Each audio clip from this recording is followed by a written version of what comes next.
Hey weirdos, welcome back. Good morning, good afternoon, good evening. I hope you're having an amazing day. As you can see, my nails are naked, like really, really naked and crusty and dehydrated. And we're going to fix that with some dip powder, double dip, sent over so many things. Have you seen their new Disney inspired collections? Oh my God.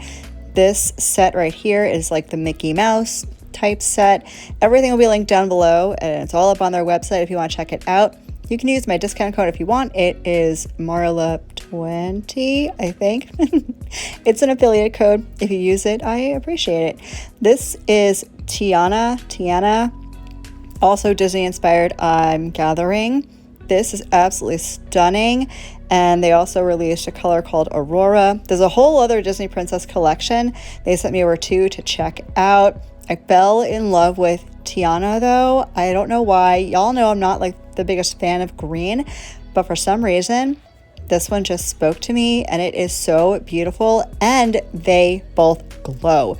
Wait until you see the glow at the end. It is literally insane. So I'm going to go ahead and jump right in. I'm going to do 2 full dips of the color. Now this glitter, I don't even know if I want to call it a glitter. I mean, it is a glitter, I suppose, but this glitter is super easy to work with. The glitter pieces are more like flakies or foils. Super easy to apply. They lay really flat. If they don't lay flat, you can pick them right off. It's no big deal. I filed and buffed over clear dip powder and they came out literally perfect. So don't let this type of glitter intimidate you. The Mickey Mouse collection does have little Mickey ears in, I think it's every single one of them. Oh my God, they're so precious. Those glitters may be a little bit trickier, but they are super thin and still pretty easy to work with. Thank you, by the way, to Double Dip for sending me over all of these amazing dippies. I can't wait to play more with them. And thank you so much for sponsoring today's video. So I figured since we're kind of doing Disney collections here with Double Dip, I wanted to talk about Disney princesses. I know there are some very polarizing opinions about Disney itself. Trust me, I've done all the research and I know all the things. We'll leave that for another video because some of it was intense. But when it comes to Disney, like villains, princesses, do you lean more in identifying with a Disney princess? And if so, which one? Or do you tend to lean towards the Disney villain side? I mean, some of them are misunderstood, I think. I don't know why. I always tend to lean more towards the Disney villain. Ursula might be my favorite. I think she's misunderstood. Do I think she has an attitude problem and she's kind of mean? Yes, I think she is.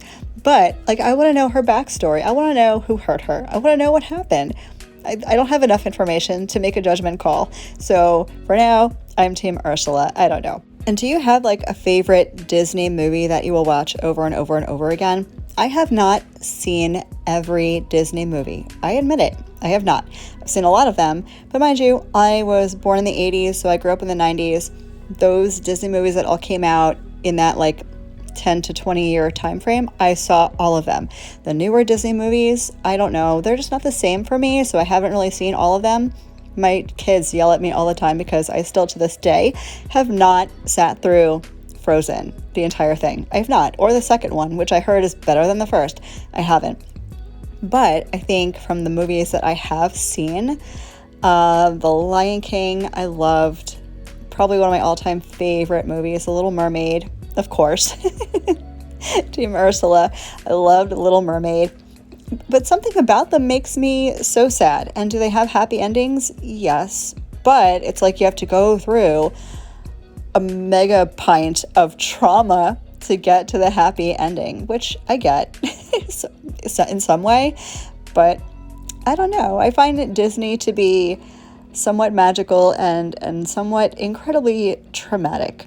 Y'all are going to have to let me know down below how you feel about Disney, which one's your favorite, which character is your favorite, what's your least favorite. I want to know all the things. I'm going to pause my Disney conversation because I just noticed something as I'm doing the voiceover and editing footage. You may notice a ridiculously large bruise on my right hand around like my thumb to wrist area. I'm fine, by the way. It doesn't hurt. I'm okay. But I did get into a significant altercation with a garbage can. I won. I won. But here's the short version of the long story. So where I live in Florida, we've been having some ridiculous issues with our garbage men. They just don't show up. And I think the longest stretch we've gone without a garbage pickup was 8 days. And it's driving me literally crazy. I mean, I work from home. I film all the time, as you can imagine. I have a lot of trash. I really do. Plus, I have 3 kids and 5 cats. There's a lot of trash. So when things start piling up outside, if I don't have enough room in my trash cans for garbage, things sit on the ground, and then the raccoons come and they start tearing through bags, and it's a whole big mess. So I went on Amazon, ordered a couple more garbage cans, and I needed the ones with the lids that are attached so they didn't blow away in the wind. So the garbage cans arrive. I was very excited to get them. I know, middle-aged problems or excitements, So I get my garbage cans, and they did not come with the lids attached. You had to snap them into like the thing or whatever. So I also enraged, because this is right, I think, a day or two after the whole Roe v. Wade thing got overturned. So I was already in a mood, and I was snapping this garbage can lid on this garbage can, and I had to do it pretty forcefully.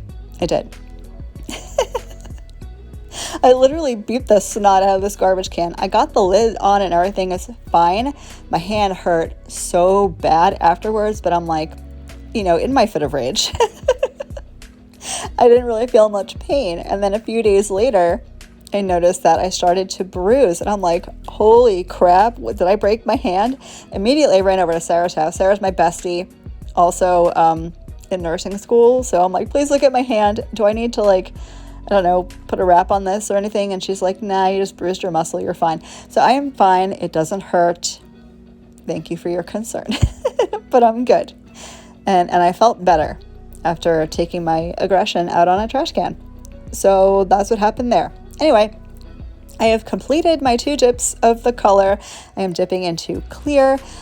You may notice that I am pressing down on the clear after I dip into it. I want to make sure that the surface of the nail is as smooth as possible for when I go to file and buff. So that's all I'm doing by pressing the clear into the glitter. Then I'll re-dip, move on. Then I'm going to activate. I'm going to file and buff off camera, but I will leave my whole filing routine up in the cards and/or / down in the box in case you want to see how I clean up my dip after I apply my dip, including how to get your cuticles to look nice and round and pretty. And then I'm going to throw on some top coat, and I'm going to show you the glow. Y'all just wait. It's literally insane.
So I did a gel top coat, cured for 60 seconds, and here is what they look like in the dark. Can you even I'm shooketh. I love this glow so much with my whole entire heart. It is simply stunning. The nails came out beautiful. If you want something subtle during the day, because they're very subtle, and they are pulling very gold on me, which I really kind of love right now. But if you want something subtle during the day and something super fun at night, you might love these glow glitters. They're so good. So good.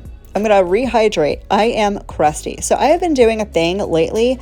I'm no longer using peel off base coat. I am enjoying keeping my manicures on for a full week, which is what I've been doing. So I'm not using peel off base coat. I am soaking off once a week, which is why I am so dehydrated and dusty and crusty.